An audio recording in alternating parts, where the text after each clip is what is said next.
নমস্কাৰ এক বিশেষ অনুষ্ঠানলৈ বিশেষ আলোচনালৈ আজি মই ষ্টুডিঅ'ত কমল ডেকাই উপস্থিত হৈছোঁ পুনৰবাৰ আৰু বিশেষ বুলি এটা কাৰণতে ক'ব লাগিব যে কিছুমান কথা আমি যিখিনি আসলতে যি আলোচনা যি আমি পাতি আহিছিলোঁ অনুষ্ঠান পাতি আহিছিলোঁ তাত বিভিন্ন ধৰণৰ দিশৰ পৰ্যালোচনাৰ আমি অনুষ্ঠান আমি অনুষ্ঠিত কৰি আহিছিলোঁ কিন্তু আজি এটা বিশেষ বিষয় লৈ পেলাই এই ষ্টুডিঅ'ত মই উপস্থিত হৈছোঁ আৰু সেই বিষয়টোৱে যদি আমি চাব যাওঁ মই কিছুদিন পূৰ্বে আজি 5 দিন 6 দিন পূৰ্বে যি ডক্টৰ ধনীৰাম বৰুৱা আমি আসলতে তেওঁক বিতৰ্কিত চিকিৎসক বুলি ক'লেও ভুল নহয় তেখেতৰ নিজ কৰ্মৰাজিৰ মাজেৰে তেখেতে নতুন কিবা এটা উদ্ভাৱন কৰাৰ যি প্ৰচেষ্টা হাতত লৈ আগবাঢ়িছিল আৰু তাতেই তেওঁৰ আসলতে কিছু ক্ষেত্ৰত কৰবাত নহয় কৰবাত খেলিমেলিৰ সৃষ্টি হৈছিল আৰু তেতিয়াৰ পৰাই সেই মহান চিকিৎসকজন বিশেষ ধৰণে চৰ্চিত হৈ আহিছে আৰু একেটাই কথা আজিৰ পৰা 6 দিনমান আগত আমেৰিকাত এজন চিকিৎসকে গাহৰিৰ যি কিডনি সফল সংৰোপণৰ যি বাতৰি সেই বাতৰিয়ে সমগ্ৰ বিশ্বৰ লগতে তাৰ পিছতে সেই বাতৰি প্ৰকাশ পোৱাৰ পিছতে অসমতো তোলপাৰ এক আহিছিল আৰু সংবাদ মাধ্যমত তাৰ ধুমুহাৰ সৃষ্টি হৈছিল কাৰণ কিয় এটাই কথা 1997 চনত এই ডক্টৰ ধনীৰাম বৰুৱাই এজন লোকৰ দেহত গাহৰিৰ হাওঁফাও সংৰোপণ কৰিছিল আৰু তাত 7 দিন সেই মানুহজন জীৱিত থকা বুলি তেওঁ দাবী কৰিছিল কিন্তু তেখেতৰ যি আসলতে কৰ্ম সেই কৰ্মই 1997 চনতেই তেওঁ যি কৰ্ম কৰি দেখুৱালে 97 চনৰ পৰা আজি সেই একেটাই কৰ্ম কৰি দেখালে আমেৰিকাৰ সেই চিকিৎসকগৰাকী বুলি বিভিন্ন মহলত চৰ্চিত হৈছিল আৰু সংবাদ মাধ্যমতো ইয়াৰ চৰ্চা চলি আছে আজিও চলি আছে সামাজিক মাধ্যমতো ইয়াৰ চৰ্চা আজিও চলি আছে আৰু সেই যি কথাখিনি মই ক'লো তাৰ লগত সংগতি ৰাখি আজি আমাৰ এক অনুষ্ঠান আছিল আৰু সেই অনুষ্ঠানটোত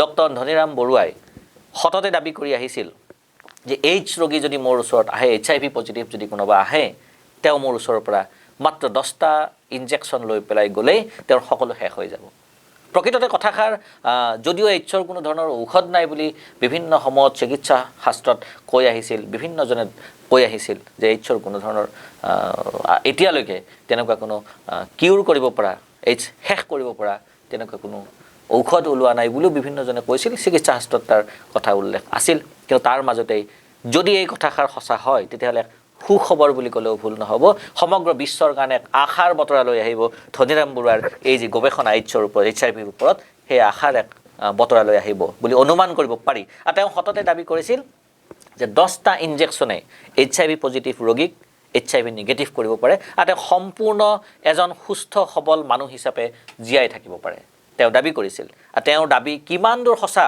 যেহেতু আমি আজি যি চিকিৎসা বিজ্ঞানৰ আমাৰ আসলতে জ্ঞানৰ অভাৱ বা আমি সেই বিষয়ৰ ওপৰত আসলতে আমি অধ্যয়ন আমাৰ নাই কিন্তু তথাপিতো তেওঁৰ দাবী যি সেই দাবীৰ কিমান দূৰ সঁচা প্ৰকৃততে তেওঁৰ উদ্ভাৱনৰ যি ঔষধ ওলাল সেই ঔষধহে ক'ব আৰু তাৰ মাজতে তেওঁৰ ঔষধ যোনে ব্যৱহাৰ কৰিছে সেই ব্যৱহাৰ কৰা ব্যক্তিজন বা সেই ব্যৱহাৰ কৰা ৰোগীজনে কেনেধৰণৰ সুফল পাইছে তাৰ ওপৰত ইয়াৰ সম্পূৰ্ণ কথাখিনি নিৰ্ভৰ কৰিব তেনে এক অনুষ্ঠান আজিলৈ মই উপস্থিত হৈছোঁ আৰু মোৰ লগত উপস্থিত আছে সুদূৰ মহাৰাষ্ট্ৰৰ এজন HIV পজিটিভ ৰোগী নাম তেওঁৰ সঞ্জয় সাসানে মই প্ৰথমে চিনাকি কৰাই দিব ওলাইছোঁ এওঁ মিষ্টাৰ সঞ্জয় সাসানে আৰু এওঁ ডক্টৰ ধনীৰাম বৰুৱাৰ যি সোণাপুৰত থকা যি হাৰ্ট চিটি যি ৰিচাৰ্চ চেণ্টাৰ তাত তেওঁ HIVৰ 9 নম্বৰ ইনজেকশ্যনটো তেওঁ ল'লে অহাকালি 10 নম্বৰ ইনজেকশ্যনটো তেওঁৰ সম্পূৰ্ণ হ'ব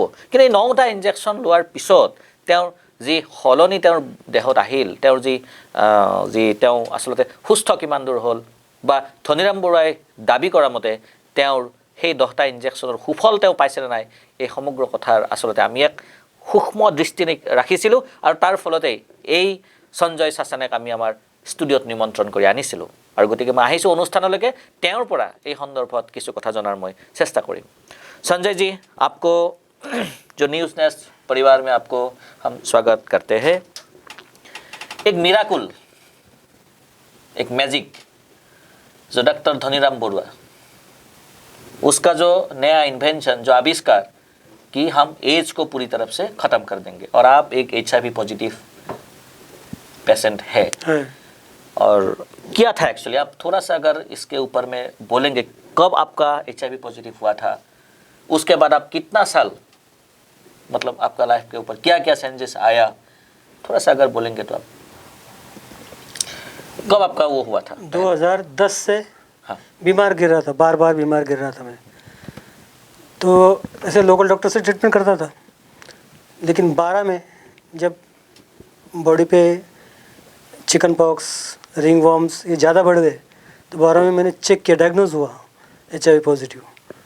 तो फिर उसके बाद उसके सिम्टम्स तो पूरे दिखने लग गए मेरे, वेट लॉस होना, बुखार आना, कभी न भरने वाली ज़ख्म होना, 6 महीने एक ज़ख्म हो गई तो 6 महीने वो ठीक नहीं होती थी, वेट लॉस होता था, फीवर होता था। तो फिर डायग्नोज हुआ HIV पॉजिटिव। फिर मैंने ART ये कब हुआ? 2012 में मतलब पता चला। 10 से 12 तक आपको पूरा बॉडी में वो सब चेंजेस आया था कि आप बीमारी थे? तो 12 में डायग्नोज हुआ। फिर मैंने उसकी ट्रीटमेंट चालू की प्राइवेट। 12 में ART बोलते हैं उसे, किया 1-2 साल किया तो उससे कुछ फ़र्क, ज़्यादा ख़राब होता था तकलीफ। फिर मैंने कुछ दिन बंद ही कर दिया, वो ART लेना भी बंद कर दिया। फिर नेट पे सर्च किया, गूगल पे बहुत सारे डॉक्टर्स, तो डॉक्टर बरुआ का मैंने विकिपीडिया पे पूरा पढ़ा 2-3 बार, 15-16 आपको कैसे मालूम हुआ कि धनीराम बरुआ बोल के एक डॉक्टर है असम में? कैसे जो ये गूगल पे विकिपीडिया पे, ठीक है। हाँ, तो उनका मैंने हिस्ट्री पढ़ा, उन्होंने कितने पेशेंट ये किए, उनके पेशेंट के इंटरव्यूज़ देखे, उनका जो रिसर्च है वो भी थोड़ा पढ़ा। फिर उसका मैंने फिर कांटेक्ट किया उनसे, सर से कांटेक्ट किया। 2012-15 के आसपास कांटेक्ट किया उनसे, मैडम से बात हुई, वो बोले आओ। तो फिर मैं तो किसान हूँ, तो एक्सपेंडिचर की वजह से थोड़ा टाइम लग गया, और तो मैं आज 18 अक्टूबर को आया, इनकी अपॉइंटमेंट लेके आया। और इंजेक्शन्स मेरे जो 10 इंजेक्शन वो देते हैं वो चालू हो गए। तो तीसरे इंजेक्शन्स के बाद मुझे अच्छा लगने लगा, पहले जो तकलीफ़ें थी वो दूर हो गई। और तीसरे चौथे इंजेक्शन में मुझे मैं खाना वाना खाने लगा। आया था तो मेरा 57 था वेट, अब 60 तक हो गया 5-6 दिन में। तो और भी वेट बढ़ेगा तो उसको कंट्रोल कर लो बोले एक्सरसाइज करके, लेकिन तुम तो अभी, मुझे तो ऐसा लग रहा था मुझे बीमार था ही नहीं मैं कभी, इतना फ़र्क हो गया, सगे सिम्टम्स, ऑल सिम्टम्स गायब हो गए। हाँ। कैसा आपका महसूस है अभी? बढ़िया।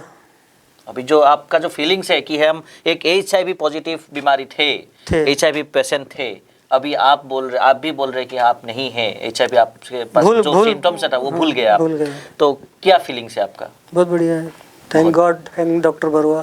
थैंक्स डॉक्टर बरुआ, अच्छा बात बोले आप। एक चीज़ मुझे आप बताइए, यहाँ में जैसे आप जो रिसर्च सेंटर में आए, तो आप अगर बाहर से देखेंगे रिसर्च सेंटर का, जो आदमी बोलेगा ये साला एक हॉस्पिटल है क्या, तो आपका भी ऐसा मन में क्या है? नहीं आया मुझे हॉस्पिटल, तो मैं समझता ही नहीं था वो पहले से, क्योंकि वो है ही रिसर्च सेंटर, वो तो साइंटिस्ट लोग हैं, वो तो ऐसे ही जगह पे रहते हैं, वो सिटी में या गड़बड़ में तो गर्दी में रिसर्च कर नहीं सकते। बहुत बढ़िया जगह है, बहुत एकदम मस्त, रिसर्च करने के लिए एकदम बेस्ट जगह है। और मुझे कोई दिक्कत नहीं हुई, अच्छा लगा वहाँ पे ट्रीटमेंट लेना, ऐसे जगह पे शांत वातावरण एकदम मस्त बढ़िया है। आप 18 अक्टूबर का आप आए हैं इस साल का, इस महीने का 18 अक्टूबर का आप आए धनीराम बरुआ का जो रिसर्च सेंटर पे, और उसके बाद आपका जो ट्रीटमेंट है वो चालू किया। एक चीज़ मुझे बताइए, आप बोले 3 इंजेक्शन लेने के बाद मेरा कुछ चेंजेस आया, क्या क्या चेंजेस आया? सिम्टम्स बॉडी में जो थे, चिकन पॉक्स थे, ऐसे खुजली, ये ऐसे ये ज़्यादा थे, ये ग्रीन मतलब ये थे, एक्टिव थे पूरे, तो 3 दिन में तो गायब ही हो गए, जो रात में ऐसा करता था। अब थोड़ा हम अगर इसको कैमरा में आप थोड़ा सा दिखाएंगे तो इसको, अगर आप नहीं कोई मानेंगे तो ये था आपका, हाँ ज़्यादा था ये, तो वो खुजली क्लियर हो गया, खुजली हाँ क्लियर हो गया। और खाने को मन नहीं करता था, तो मैं खाना खाता हूँ 2 टाइम, अच्छा सा खाता हूँ अभी, बढ़िया खाता हूँ। 10 इंजेक्शन के बाद आप यहाँ से एक अच्छा खासा बॉडी लेके जाएंगे, बराबर, एक अच्छा मन लेके जाएंगे। आपका घर में जो खुशी आएगा, आप किसको धन्यवाद देना चाहेंगे उसके लिए? पहले तो माँ को, मेरी सिस्टर्स को, गॉड को। डॉक्टर बरुआ तो सबसे ऊपर है, वो उनके वजह से तो ये हुआ ना, लेकिन ये इनका जब सपोर्ट मिला सब लोगों का, उनकी चाहत थी इसको मरने नहीं देना है, ये तो मरने ही वाला था, इसको मरने नहीं देना है, तो उन्होंने मुझे कहा कि तू ढूंढ कहाँ इलाज हो सकता है, तो मेरे सिवा डॉक्टर बरुआ के सिवा कोई नाम नहीं था मेरे पास। एक चीज मुझे बताइए, आप अगर हम नेट में सर्च करेंगे डॉक्टर बरुआ का काफी सारा नेगेटिव पॉइंट्स आपको हमारे सामने हाँ आते हैं। आता है। आपका भी तो देखने को मिला, हाँ आपको भी देखा, देखने को बहुत मिला। रिव्यूज देखे मैंने। तो उसमें तो पूरा का पूरा नेगेटिव वो है, फ्रॉड है ऐसा फिर है, आप कैसे विश्वास किया उसको? मैंने मैडम से बात किया और डॉक्टर, मैं थोड़ा पढ़ा लिखा जानता हूँ, तो उनका थीसिस मैंने पढ़ा, उनका हिस्ट्री पढ़ा, डॉक्टर का पूरा बायोग्राफी जो तो पूरा पढ़ा। जो वो बायोग्राफी में लिखा है हाँ। वही सेम आपको मिला? हाँ सेम मिला, सेम, उससे कुछ कोई changes? फर्क नहीं उसमें, कोई चेंजेस। जो लिखे थे वही वही आपको सत्य है, हाँ वो सत्य है। मिला? आप महाराष्ट्र में जाके अभी क्या बोलेंगे? आसाम को रिप्रेजेंट करके बोलेंगे ना धनीराम बोरुआ को रिप्रेजेंट करके बोलेंगे कि धनीराम बरुआ को रिप्रेजेंट करूँगा। आप क्या बोलेंगे महाराष्ट्र में? जो भी, मैंने तो आज ही एक मेरे एक पेशेंट है, मेरी सिस्टर की कलीग के साथ लड़की है, उसको सिकल सेल एनीमिया जो खून की बीमारी है वो है। मैंने डॉक्टर साहब से बात किया उसके बारे में, तो उसका भी ट्रीटमेंट है बोले, अपने सिर्फ वो लंबा होगा, ये तो आपका तो जो 10 दिन का है उसका ज़्यादा दिन का होगा। लेकिन मैं ऐसे पेशेंट्स को ढूंढते रहूँगा और उनकी तबीयत ठीक करते रहूँगा। कुछ ज़्यादा वही अभी एक आप एम लेके रखा है। हाँ, हाँ। मैं पेशेंट सबको मदद जो ठीक करूंगा। नहीं होने वाला आदमी है उसको मैं यहाँ लेकर आऊँगा। हो 100%, क्योंकि बहुत पैसा खर्च करते हैं लोग कैंसर पे, इस पे, इससे कम पैसे में हो जाता है, कुछ ज़्यादा ये नहीं है। तो डॉक्टर तो बोलते हैं कि HIV का कोई इलाज ही नहीं है। इलाज नहीं, हाँ बोलते हैं, लेकिन है, ये तो क्योर है, पूरा क्योरेबल। पूरा क्योर है। आपका बॉडी में जो चेंजेस है उसके हिसाब से वो क्योरेबल। हाँ क्योरेबल है। এয়াই সঁচাই ক'ব লাগিব, যদিও বিতৰ্কিত এজন চিকিৎসক, তেওঁ বিভিন্ন সময়ত দাবী কৰি আহিছিল যে মই HIV নিচিনা যদি যি ৰোগ সেই ৰোগো নিৰ্মূল কৰিব পাৰি। আৰু তেওঁ জেনেটিক ইঞ্জিনিয়াৰ হিচাপেও বিভিন্ন তেওঁ গ্ৰন্থ লিখিছে, বিভিন্ন কিতাপ তেওঁ লিখিছে। আৰু এই সঞ্জয় চাচানেৰ পৰা এটা কথা স্পষ্ট ৰূপত প্ৰকাশ পাইছে যে তেখেতৰ বিষয়ে যে উইকিপিডিয়া, তাত তেওঁ বিচাৰি বিচাৰি তেওঁৰ কথাখিনি পঢ়িলে, তেওঁৰ কথাখিনি বুজিলে, কিন্তু তাত বহু ধৰণৰ ঋণাত্মক মন্তব্যও তাত আছিল। আৰু সেই ঋণাত্মক মন্তব্যই তেখেতক কিন্তু বিচলিত কৰিব নোৱাৰিলে। আৰু তেওঁ সুদূৰ মহাৰাষ্ট্ৰৰ পৰা এই অসমত থকা যি বিতৰ্কিত চিকিৎসক ডক্টৰ ধনীৰাম বৰুৱাৰ ওচৰলৈ আহিল, আৰু সেই ধনীৰাম বৰুৱাৰ ওচৰত তেওঁ যে চিকিৎসা গ্ৰহণ কৰিলে, ট্ৰিটমেণ্ট ল'লে, আৰু তাৰ সুফল আজি তেওঁ পোৱা বুলি তেওঁ দাবী কৰিছে। এতিয়া আমাৰ কথাখিনি হ'ল যে আগতেও কৈছোঁ, এতিয়াও কৈছোঁ, চিকিৎসা শাস্ত্ৰৰ ওপৰত আমাৰ কোনো জ্ঞান নাই।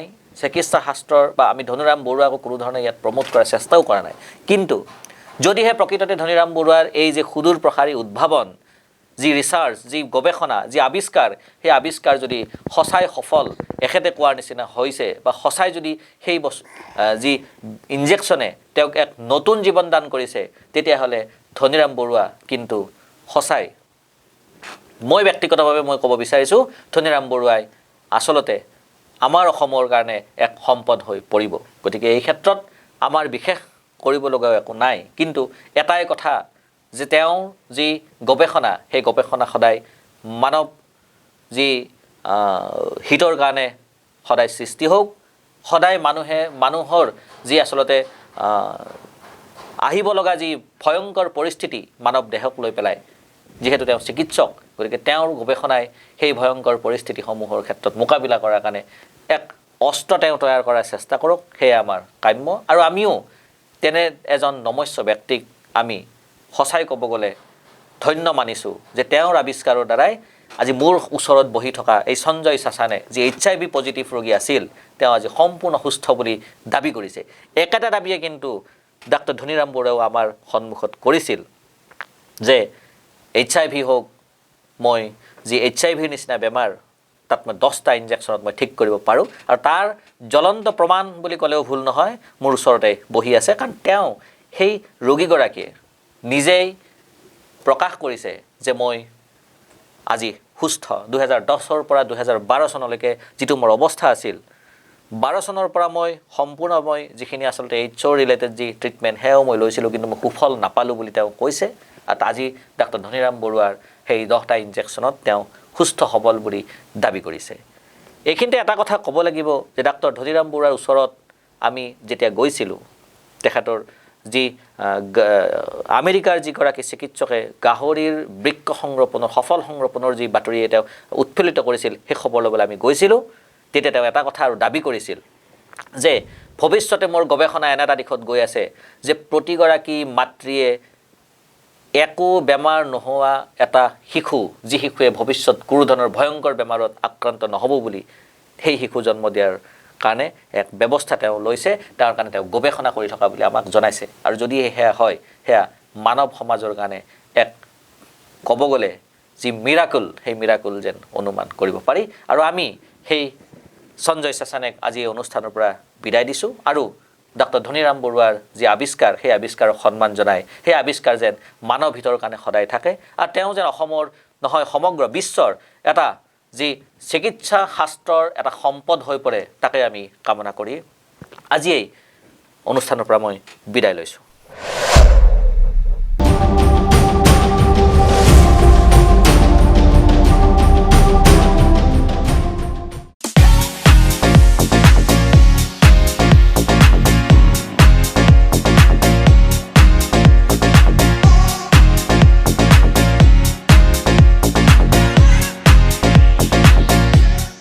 Emax Beauty Academy, #1 institute in India, 4,000 plus branches in entire India, ISO certified organizations, Government of India, Ministry of HRD affiliated, specially for financial weak and rural area students, 100% job guarantee for government and private companies at very low cost. Timings depends on students. High qualified professional trainer, food and accommodation available. Training will be on saloon or professional saloon. For details, please call 98540-52622 or visit Emax Beauty Academy, KD Guest House, first floor, opposite HDFC Bank, Hatigao Main Road.